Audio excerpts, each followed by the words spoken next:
कौन सी बहुएं बुढ़ापे में सास ससुर के लिए दुख देती हैं। जय श्री कृष्णा मित्रों, पुनः एक बार आपका स्वागत है आपके अपने चैनल नवजीवन ज्ञान गंगा में। मित्रों, आज की कहानी बहुत ही महत्वपूर्ण है। कौन सी बहुएं अपने सास ससुर को दुख देती हैं। अपने सास ससुर को नौकर बनाकर रखने वाली एक बहू की कहानी। कहते हैं भगवान मौत दे दे लेकिन ये दिन ना दिखाए कि जिन बुजुर्गों की बुढ़ापे में सेवा करनी चाहिए उनको घर में नौकरों से भी बदतर तरीके से रहना पड़े। कहते हैं कि हमने भगवान को तो नहीं देखा पर धरती पर माता पिता के रूप में भगवान को अवश्य देखा है, जिन्होंने स्वयं कष्ट सहकर अपनी संतान को सुख देने का प्रयास किया। वही संतान बुढ़ापे में जब माँ बाप को संतप्त करती है तो फिर उससे बड़ी दुख की बात फिर और कोई नहीं हो सकती है। ये कहानी है एक असंस्कारी निर्दयी बहू की। आपसे निवेदन है कि इस कहानी को सुनकर कुछ सबक सीखिए और अपने बेटा बेटियों को सिखाइए, समझाइए, क्योंकि किसी की बेटी किसी के घर की बहू जरूर होती है। कोई बहू किसी माता पिता के साथ ऐसा दुर्व्यवहार ना करे। उसे याद रखना चाहिए कि बहू हमेशा बहू नहीं रहती, एक दिन उसे भी सास बनना पड़ता है। मित्रों, एक रोहन नाम का लड़का था जो अपनी पत्नी के साथ में एक शहर में रहता था। उसके माता पिता गांव में रहते थे। वो अपने माता पिता का इकलौता बेटा था। शहर में रह करके वो नौकरी करता था। उसके माता पिता बूढ़े थे। उन्हें गांव का ही वातावरण पसंद था, इसलिए वे अपने बेटे के कई बार कहने पर भी शहर में नहीं गए। लेकिन रोहन को अपने वृद्ध माता पिता की हर समय चिंता लगी रहती थी। वो जब कभी फोन करके उनका हालचाल जान लिया करता था। रोहन अपने माता पिता से बहुत प्यार करता था, लेकिन नौकरी की वजह से वो उन्हें ठीक से समय नहीं दे पाता था। रोहन की पत्नी का नाम था रुचि। वो अपने सास ससुर से बहुत चिढ़ती थी। एक दिन रोहन के पास उसके गांव से फोन आया। वो फोन रोहन के पिताजी का था। रोहन के पिता ने बताया कि बेटे, तुम्हारी माँ को हार्ट अटैक आया है, उनकी तबीयत ज्यादा खराब है।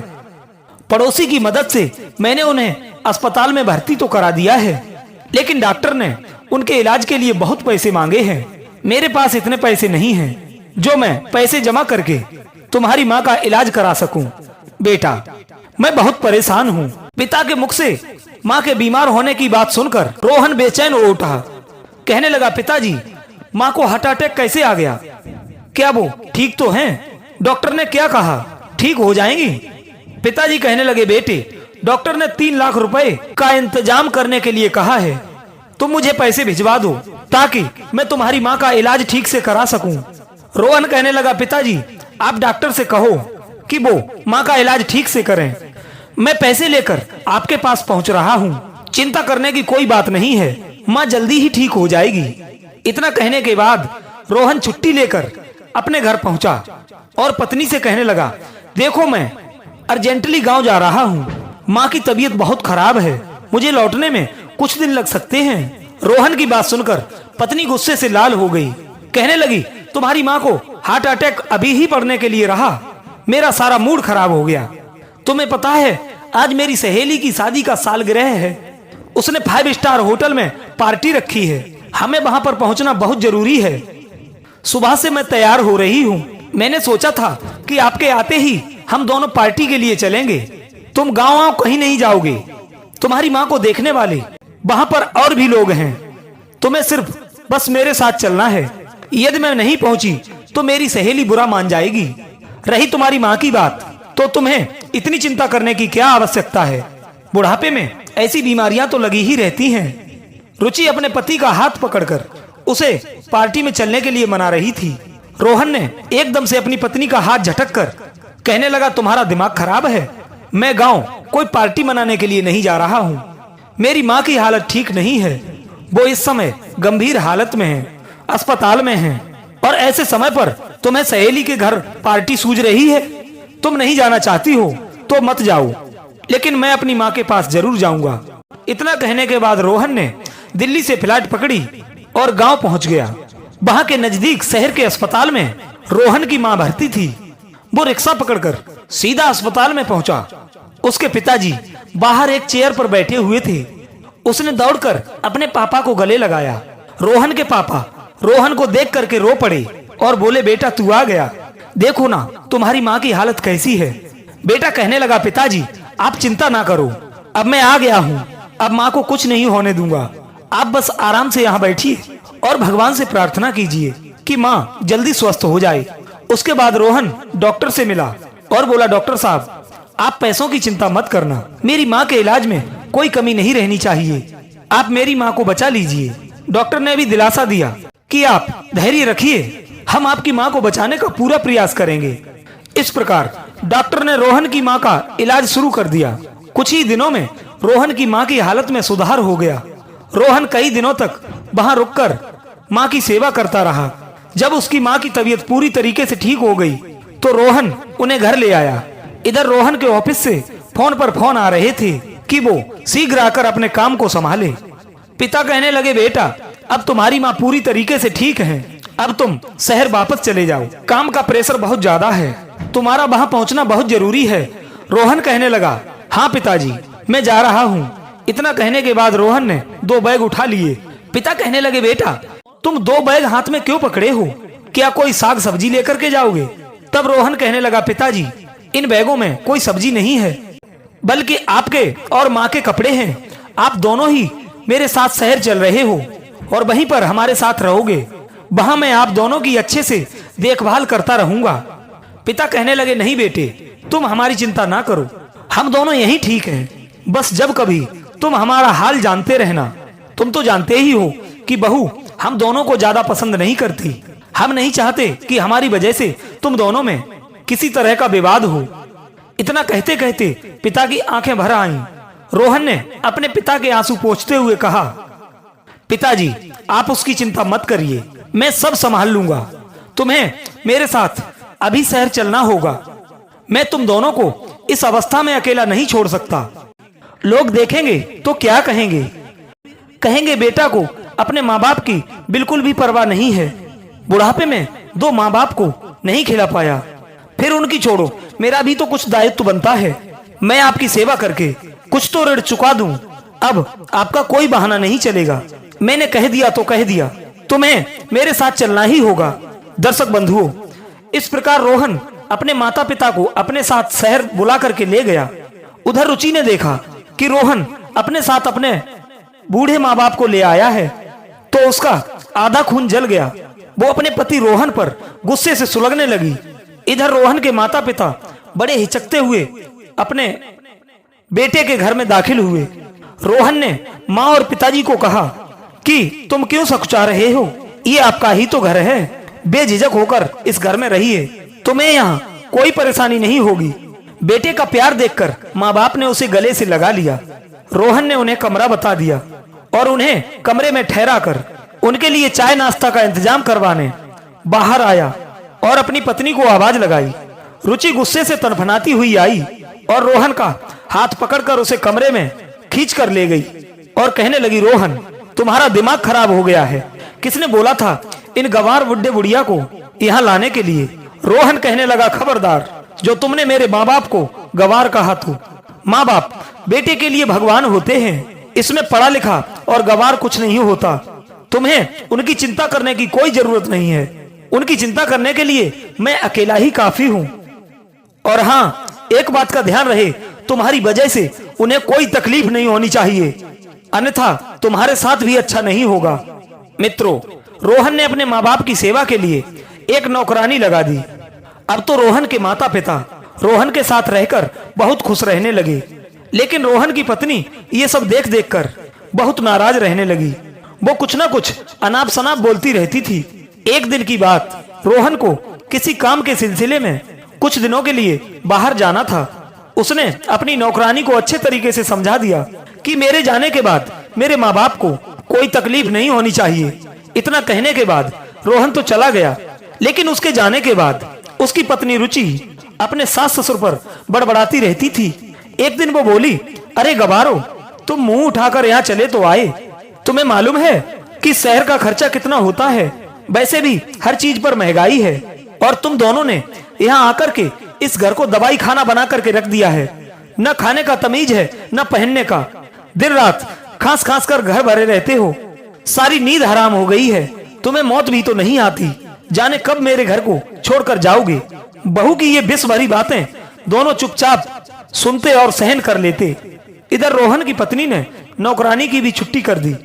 कहने लगी, बड़े आए सरवण कुमार बनने, मेरे लिए कभी नौकरानी नहीं रखी, इन बूढ़ा और बुढ़ियों के लिए नौकरानी लगा दी। अब मैं देखती हूँ इनकी सेवा कौन करेगा। वो एकदम से अपने सास ससुर के पास पहुंची और बोली, पापा जी बहुत दिन हो गए मेहमानबाजी करते हुए, अब चलकर थोड़े हाथ पैर भी चला लीजिए, नहीं तो बुढ़ापे में बहुत कष्ट होगा। उसने अपनी सास को भी अपने साथ रसोई में काम पर लगा लिया। रोहन के पिताजी ने कहा, बहू, रोहन की माँ अभी बहुत कमजोर है, उसे अभी अभी ही बीमारी से फुर्सत मिली है, उनसे घर का काम ना कराओ, उनके बदले तुम मुझे कोई काम बता दो, मैं कर दूंगा। बहू कहने लगी, अच्छा काम बता दिया तो बहाना बनाने लगे, यहाँ मुफ्त की रोटी तोड़ने के लिए चले आए, ऐसा नहीं चलेगा। रुचि ने एक थैला दे करके अपने ससुर को बाजार भेज दिया कि जाओ बाजार से सब्जी खरीद करके ले आओ, और हाँ, सब्जी लाकर उसे धोकर रसोई में रख देना। प्रिय मित्रों, अब तो बूढ़ा पिता ठंड में बाजार से सब्जी लाया और उसे धोकर किचन में रख दी। ठंड से उनके हाथ पैर सुन्न पड़ गए थे। उन्होंने कहा, रुचि बेटा, सर्दी से हमारे हाथ पैर जकड़ गए हैं, 2 कप चाय बना दो।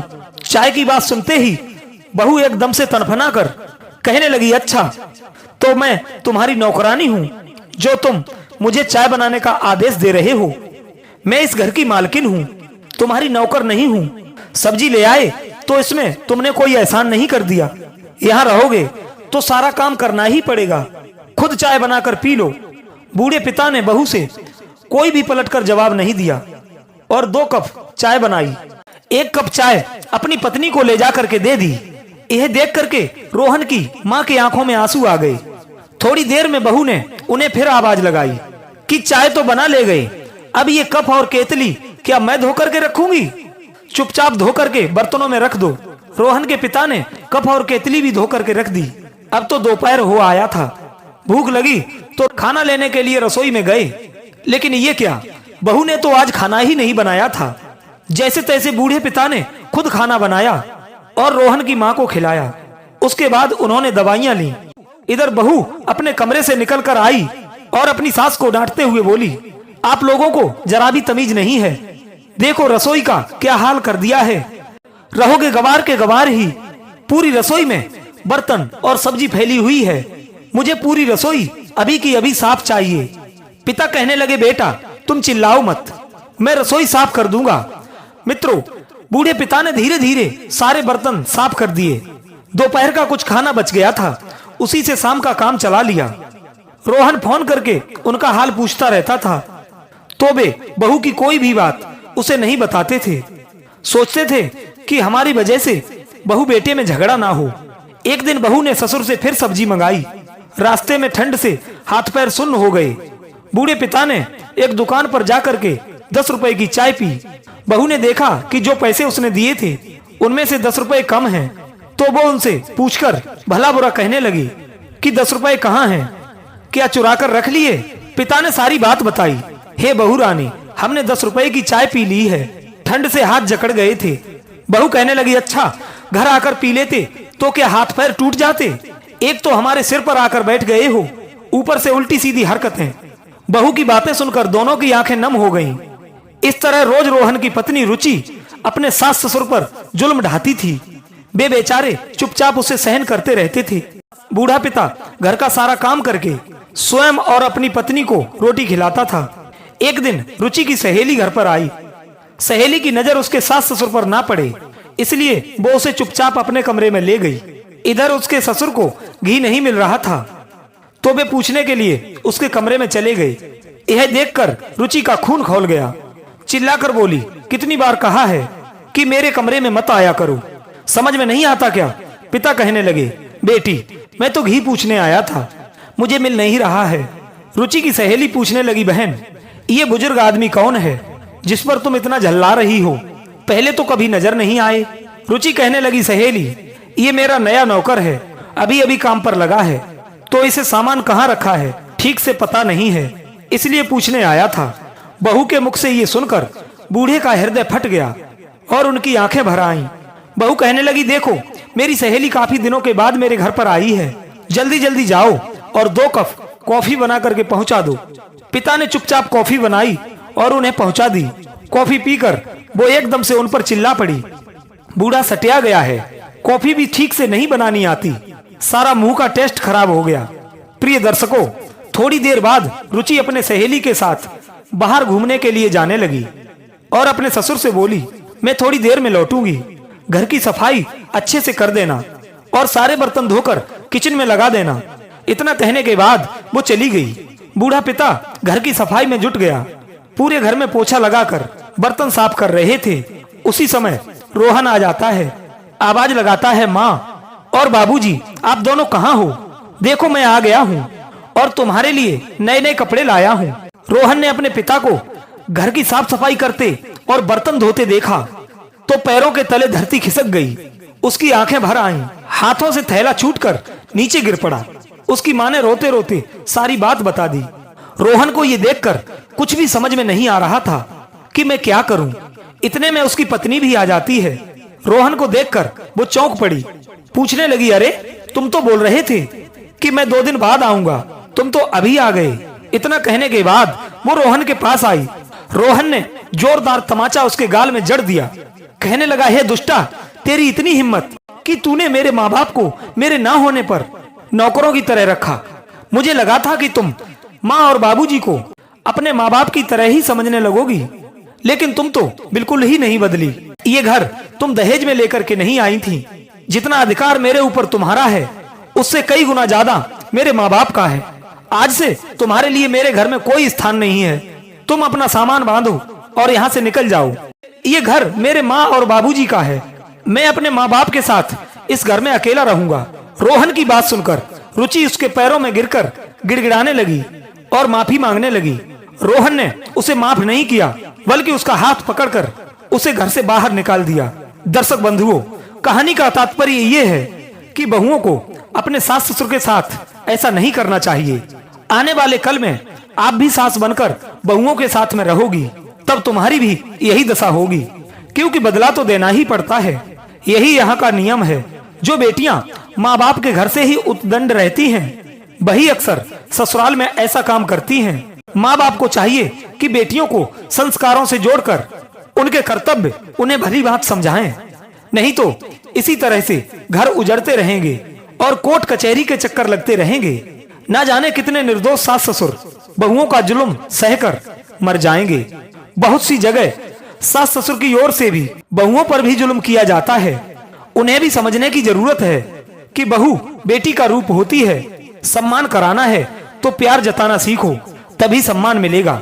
दर्शक बंधुओं, दूसरे की बेटी यदि तुम्हारे घर में बहू बनकर के आती है तो सास ससुर को चाहिए कि उसे अपनी पुत्री के भांति ही समझें, और बहू को चाहिए कि अपने माता पिता को त्याग करके अपने पति के घर में जाती है तो वो अपने सास ससुर को ही अपना माता पिता समझे, भगवान समझ करके उनकी पूजा करे, क्योंकि कलयुग में माता पिता की सेवा ही भगवान की सेवा है।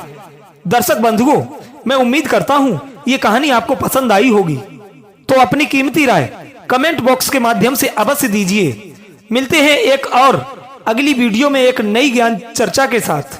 तब तक के लिए आप सभी का बहुत बहुत धन्यवाद।